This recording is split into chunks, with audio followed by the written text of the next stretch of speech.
raising money for a championship softball, baseball complex that we want to put there on our existing site to be we are working on other sort of private funding opportunities to do that. We have and we've already talked about the external revenue, but the lodging tax that comes from the new money, the incremental new money and lodging tax that comes from that can now, if the city agrees, be used to help improve and add the fields. And then, we may also work with those who benefit from this, those low hotels that would benefit from that, to be able to be philanthropic, add sports sponsorships, naming opportunities on some of these fields. As we sort of expand that out, just the normal advancement operations of the university, if we can make this work, we want to make it work. So if we have... we want to be an investor and find a way to have partners. The city cannot be expected to pay all of what is going to be necessary to add and improve the fields for us to be a competitive tournament destination, okay? Everyone who benefits from that needs to have some skin in the game and to be able to give back. And so I think there's a lot of partnerships in there that will allow us to achieve it. So if we all have successful tournaments, bringing out-of-town teams, stay in our hotels, the hotel rental tax fund goes up. That's the money Well, we're going to use. and the restaurants. Yeah, exactly. Sure, Sure. exactly. Correct. Well, that's one of the values of being able to find a way to do both. Having the local sports prioritized, and then also being able to bring in revenue. That is a new source that's not here now. And the cyclical nature of the oil and gas industry, we need another industry. We need to be able to have another industry. In addition to the sports fields that we're talking about here tonight, we want to build an arena, okay, for our own intercollegiate activities. But then you've got baseball. Then you've got volleyball. You've got basketball. You've got wrestling. You've got cheerleading. You've got dance. If the arena has 6,500 seats, guess what else you have? The Widener Noel Performing Arts will go in there and run that for musical events and rock concerts and church events and convocations and whatever other rental opportunities that you have there. We would love to see an aquatic center on our property.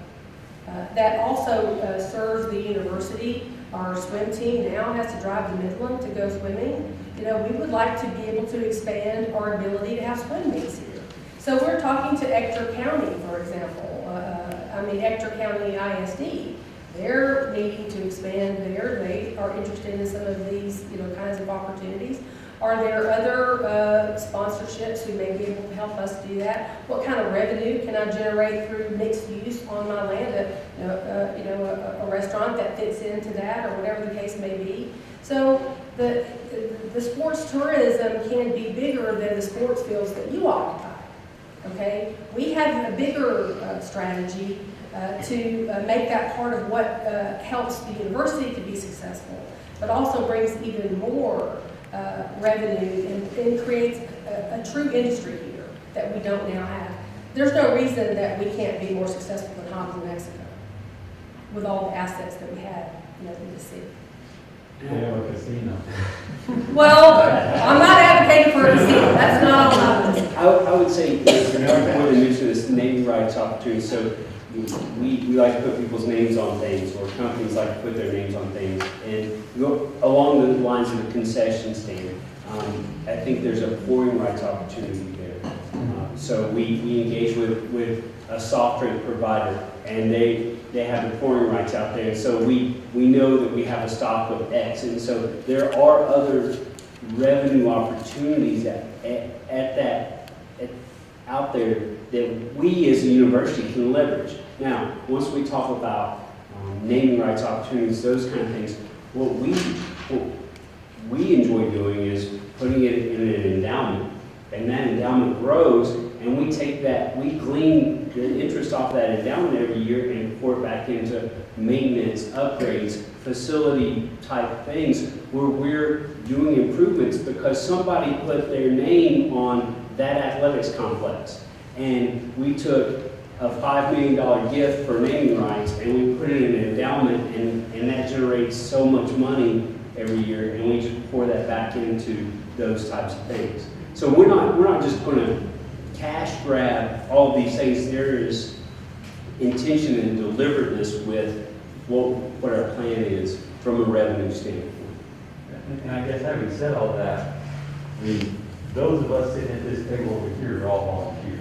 Absolutely. Our focus is always the kids. We want kids to play whatever sport we're supposed to. And I don't know, my kid plays baseball. I did play soccer. You got a little group. Well, So, I mean, having said everything that Dr. Willie, you said, and Todd, you said, I just hope that we're not losing the focus. The focus is still, just like Mrs. White said when we started, she wants kids to be playing sports, she wants kids to be able to afford to play sports. Yeah. And that's always been our focus. But, and all that stuff you guys just said sounds great, but how's it gonna affect my 5-year-old playing people? Am I gonna be able to, I barely afford it now, but am I gonna be able to afford it if we, we got on this road and make all these improvements, quote unquote improvements, are we gonna drive the cost up because we want to make extra revenue, water revenue, soccer's gotta do this, baseball's gotta do that, softball's gotta do that? I mean, are we gonna lose, I don't wanna lose sight of what I know our focus here is. And what I can tell you is we're coming in good faith. And our expectation is not to lose sight of the youth programs. We don't want to exclude anybody, we want to include. We as a university have a service obligation to our community. And we want to be good partners in that. The athletic fields happen to be on our campus, okay? And we want to use them as a service back to the city. The last thing we want to do is say we're bringing in tournaments and then 4 days a week, those fields stand unused down there. That's not what any of us want, where you all don't have access to that. We want to expose our youth to coming to campus and getting used to being on this campus and saying, wow, I want to go there one day. I have a lot of fun going to UTPB. I had this great experience, and you know what? We played our softball championship or our baseball championship in this great facility that UTPB built where their baseball team plays. At my previous institution, we had a fourplex of baseball, softball fields, and that was one of the drivers was that championship took place on the collegiate baseball or softball field. And those kids had this great experience on that campus, and it generated so much interest. And that's that service that we want to provide. We want to really get people interested in UTPB, because how many of y'all how long has it been since some of y'all stepped foot on this campus and not seen this building? And this is a vision of where we're going. This is not we have arrived. This is where we're going. And what I want you all to take away from here is our vision in good faith is that we want to be inclusive for the city of Odessa. I'm a product of, I grew up playing youth baseball. I played soccer for a year and figured it was too much running for me. But along that same line is, I'm an identical twin. And so for my parents to be able to support having two of us at the same time in the league, it was a stretch. And then I got an opportunity to work basketball camps when I was 12, my brother and I. And we go to the University of Tennessee and we're working women's basketball, girls basketball camps at the University of Tennessee. And after 2 weeks, at the age of 12, I knew where I was going to college because I went to that school and I had a great experience staying in the dorms and was exposed to the university atmosphere. That's real, that's tangible. And that's what I want for the youth of Odessa. I want this place to be a point of pride for them. Like, I get to go to UTPB and play. That's what I want for them. So I guess in a nutshell, you guys really want to help us help the kids of Odessa. Absolutely. Well, that's our primary mission. We're a nonprofit. We're not out here to soak up a bunch of money. We're here to serve. And that 93 acres has to achieve one of our strategic goals. And we think it can achieve two of them. We really think that community engagement and giving back to the community is something that we want to do. Educational attainment, helping educate and provide jobs for the people in this community. That's our number one job. I'm not a president who feels that sports is ancillary. I think it is part of the fabric of how we attract, and improve people's lives. We got 16 intercollegiate athletic sports. I go to as many of those games as I can, and I cheer them on. And our student athletes here are, fabulous. That is the way that we, at University of Texas Permian Basin become the next Texas Tech in the next 10 years. And sports is part of that for us. Oh, yeah. I got one more question, actually two. How did the girls do They, that? How did they play? they played tough. They played really well. They're getting better. I told Todd, I got 3 of my former players are on that. Really? So that wasn't the last question, this is the last question. So all this sounds great, right? So what happens when you guys leave? Well, here's the thing. The beauty of a 25-year contract is the new president can't change it. And by the way, they're going to shovel me out of here in my old age for sure. But still, that's the point of having a Is this contract. being recorded? It may not be up to me, but if it's up to me, I love it here, and I want to stay a very long time. I want to see the strategic plan through, and we got a 10-year plan to see through. But that is why you have a contract, and that is why it is a long-term contract. The provisions of the contract are set. We've just finished a 25-year contract. We've got to find a way to do the next 25 years in a manner that accomplishes all the goals that we just talked about. And we believe that we can do it together. So let me just summarize one thing just so everybody's clear. Right now, most of the money that's in the game is from the city. And so with all the stuff we're talking about, what the city, we're not talking to all the council all day, this is just one councilman talking, just from what I'm hearing, just so you understand at least where I'm coming from, is that in the whole grand scheme of things, we never lose sight of our primary purpose, which is the kids. That's right. That's number one. What we're trying to do, from my perspective as a councilman, what I'm trying to do is make sure we do as efficiently as possible. And that's to maximize practice fields, your needs for tournaments, outside events for Discover Odessa, which generates hotel, motel tax, sales, and other taxes that we get from the city. All of that, people shopping at the mall, people eating at restaurants, all that benefits the city. When that happens, our revenue goes up. Right now, we got $1.7 million, I don't know, most of you may not know that, it's $1.7 million investment to keep up the field and do what we're doing. But it's a pretty big price tag. We do it happily. But what we gotta do is, we can't just stay there forever. Anything that's stagnant dies. You've got to grow it, or it dies. And the grand scheme of what we're trying to do is find a way to put an organization together that makes it accountable, that serves every need of every kid. On top of that, is organized in such a fashion that we get and better ourselves with every outside revenue dollar that possibly can. And then we can support more fields. They build more fields, we can support more fields. We can build more fields. There's all kind. I mean, Steve loves to spend money. He just spent $8 million on it over Floyd Gwynn. I mean, he does a great job spending bucks. And he came in under budget, by the way. I'll give you a plug. He came in under budget. So anyway,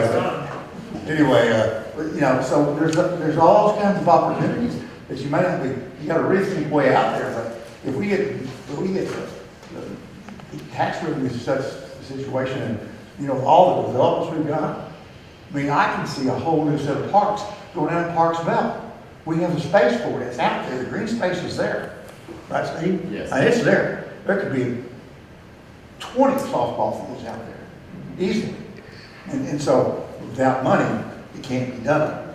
And so, that's our motivation for being here, and to make sure that we can maximize everything we can for you, on top of that, get any outside revenue that's the spin-off of all that. And it really is just a spin-off, that's where it goes. So, it's all right, it's just, I have a few more questions. For the association, I know adult, you primarily play at ETBB. Football, you're nomadic, right? Soccer association, primarily at ETBB. Right now, yes. We played at UTVB, Fort Quinn, Sherwood, and McKinney. Equal percentages all in the three facilities? Right now, it's just UTVB. No. When we need, yeah, So when we need 90% another, is probably UTVB. predominant right now, UTVB. Girls softball primarily? Only at UTV. We Sorry. don't play anywhere else but here. That's the only place we have softball playing, softball fields and TV. Baseball. We don't play here at UTV. So you're everywhere else, I never. other than UTV? Other than, the only thing that we have is the batting cages on UTV.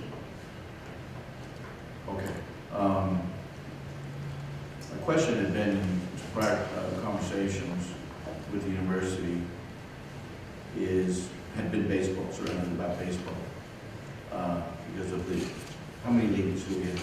We have 3 leagues. 3 leagues, Jim Parker, Sherwood, and Florida.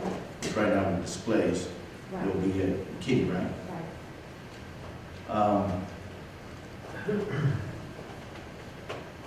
This all pertains to UTBB 93 acres. Now, it's a question of, we expanded to include the scheduling in the other fields. I have sat back and I'm just Well, been please. listening. Yeah, so I please. have a lot of questions. I have a lot of concern. Okay, Right now, we do not play. I mean, our select teams do rent fields over here that goes to the Men's Softball Association. That is the only use, other than a few years ago, Jim Parker has outgrown its fields. We outgrew them back in about 2018. And so we used the fields over here for just T-ball because those are not to dimension for use for us. So that was what we could do. And in exchange for that, men's softball got all concessions for that. That did hurt Jim Parker because, well, he make a lot of money on T-ball. So that's the only play that we've done out here. Our biggest concern is what's going to happen with our cages. DBAT built a fantastic facility, and that's great. so y'all own it? What? I mean, y'all. We don't have anything to do with DBAT, but if you don't have money, it's harder for these local kids to always be able to afford to go out to DBAT. That was one of the reasons for us purchasing these batting cages, is for these kids, for everyone in league to be able to come out here and, rent a cage for not very much money. We're not looking at it to make money. We're just looking at it as an opportunity to help our local kids that parents can't go afford, rent a cage out there. So that was our primary purpose for buying those. But when this came up, there needs to be a lot of work done at the cages, and we don't have, unlimited funds to make those upgrades to the cages, and us being in the place that we are right now with what's going to happen to those cages. That's one of our primary concerns. So that is a question I do have, number one. And then as I'm listening to you talk about going to the other parks, and I don't understand what you're going to be doing there. I don't understand exactly,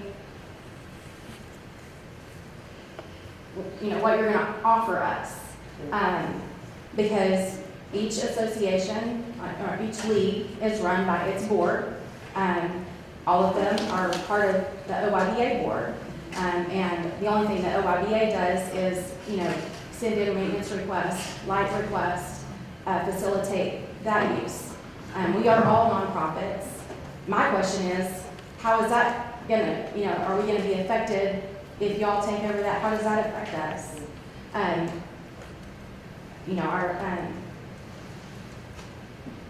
Are y'all gonna be hearing the complaints and dealing with those type of issues too? I just have a lot of questions about where does that leave baseball?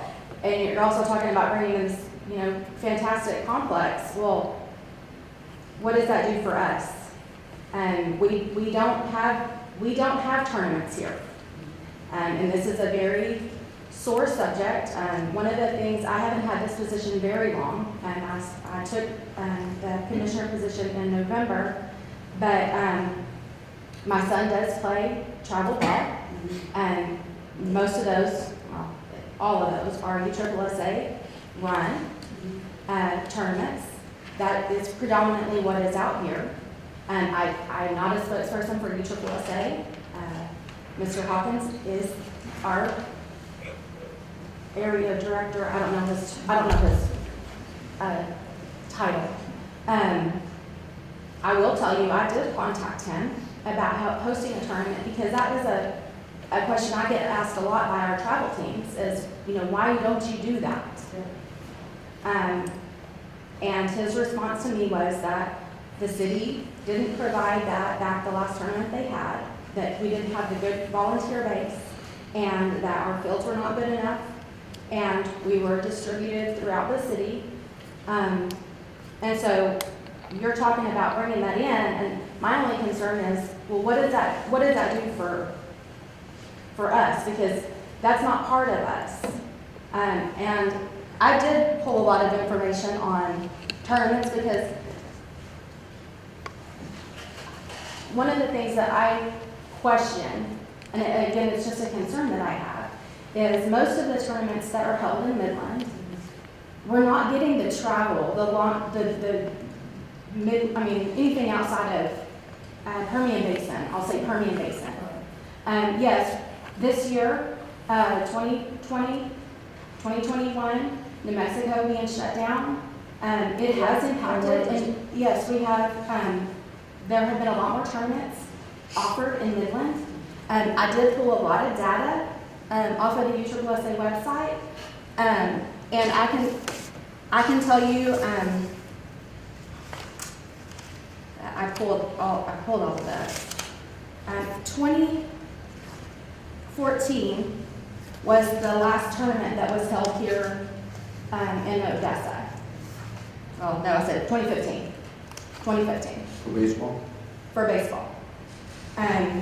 That year, there was one tournament here in February 28th. In 2014, it was 3/8. It was a spring break. So that was the last opportunity that we've had to host these. My son does play USSSA. We play travel ball. One of my biggest concerns is even in these last tournaments, I did pull the very last tournament. This is all of the kids that registered to play in that tournament over in Midland. There's a lot of New Mexico teams. There are. But back in 2019, I pulled that data too. And that tournament, which I will say pre-COVID, 70 teams were from Midland, Odessa, and Andrews. Out of the 100, I have it here.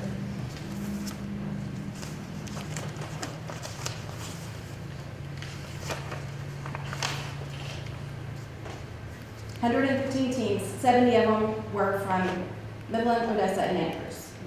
In that 2015 tournament? In the 2019, Midland. How many kids were per team? Minimum 12. 12. Minimum 12 kids. Yeah, minimum 12. I'm just saying, that's just, 12. 11 were from Lubbock. Do you believe that on the fields that you occupy, there is no opportunity to bring in external tournaments? I mean, is there? I'm just saying that out here, what we have seen Right, is only USSSA. well, and I think that's. So- That's my question to you, is what are we talking about doing? I know Mr. Hawkins has said that, he would be happy to bring tournaments over here if UTPB takes it over and if they run it. But my question is, you're saying, we are still gonna be using the city of Odessa to do that. The So, city of Odessa to do, like, just maintain, do maintenance, have them do that stuff. So that's my question is, okay, and again, I don't speak for him, he can, Yeah. that's his deal, but are we not gonna be allowed to have those tournaments? Because in essence, it's all the same players.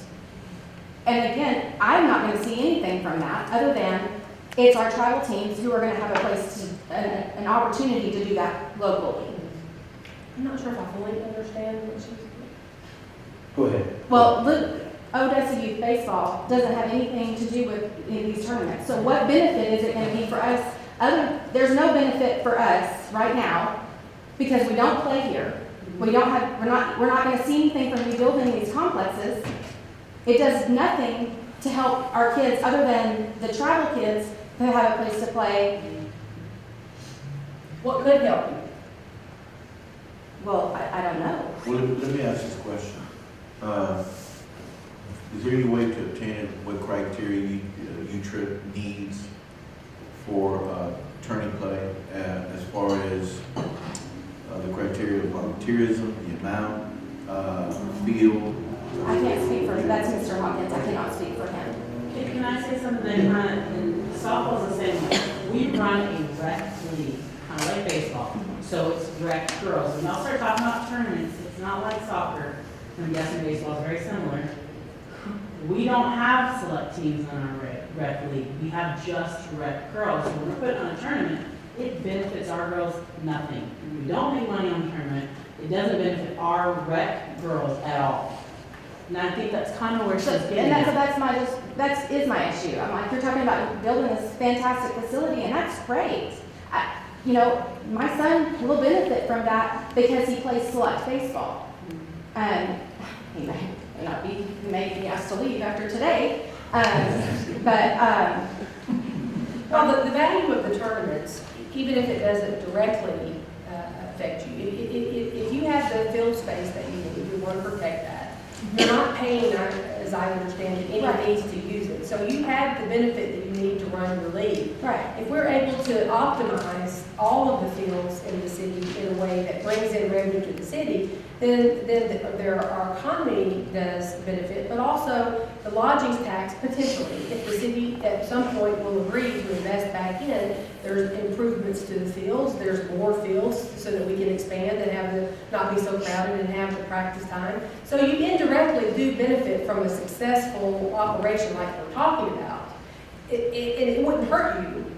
No, it's So, not, I mean- it's not gonna hurt, and that's where I don't feel like, I don't really have any, there's no benefit, there's no not benefit of anything that happens here other than those cages. Yeah. And, Well, and about the cages, look, I only know what you just said about the cages. So we'll sit down and talk with you.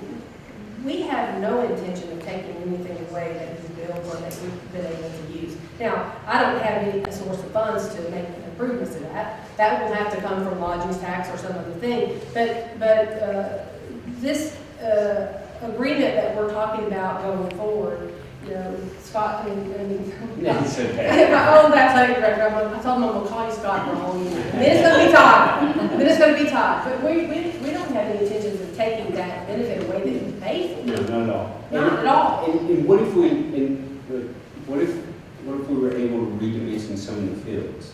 And what if we were able to provide some temporary fencing for youth leagues, for you to practice out there, practice opportunities? Because I can't imagine, I could be wrong, but wall to wall, everything's used out there. Like, there's got to be a time of day or something in particular where youth baseball could benefit. And if we take over that scheduling, then you're in that mix of access to these fields. If we redimension them to particular pitching distance, base path distance, maybe outfield wall, if it's a game, those kind of, a temporary wall, if it's a game, those kind of things. Is that accurate? I think that there, I